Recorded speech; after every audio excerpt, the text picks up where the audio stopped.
பிரியமானவர்களே, நீங்கள் அதிமிக வல்லமையோடு நற்செய்தி பறைசாற்றுகின்றீர்கள் என்றால் பலராலும் துன்புறுத்தப்படுவீர்கள், இழிவாக பேசப்படுவீர்கள், அடித்து உதைத்து சிறையில் அடைக்கப்படுவீர்கள், உங்கள் உரிமைகளும் உடைமைகளும் பறிக்கப்படும்.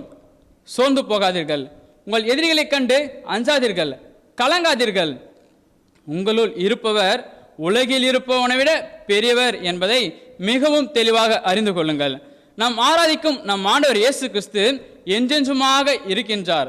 ஆகவே பிரியமானவர்களே, இயேசு கிறிஸ்துவின் பொருட்டும் நற்செய்தியின் பொருட்டும் எவ்வளவு துன்பங்கள் வந்தாலும் சோர்ந்து போகாமல் மிகுந்த மகிழ்ச்சியோடு தூய ஆவியால் நிரம்பி வல்லமையோடு நற்செய்தி பறைசாற்றுங்கள். தூய ஆவியால் நீங்கள் ஜெபிக்கும் போது ஏராளமான அற்புதங்களும் அதிசயங்களும் விடுதலைகளும் நடக்கும். அநேகர் ஆண்டவரை அறிந்து கொள்வார்கள், அவர்கள் குடும்பத்தாரும் மீட்படைவார்கள். Praise the Lord.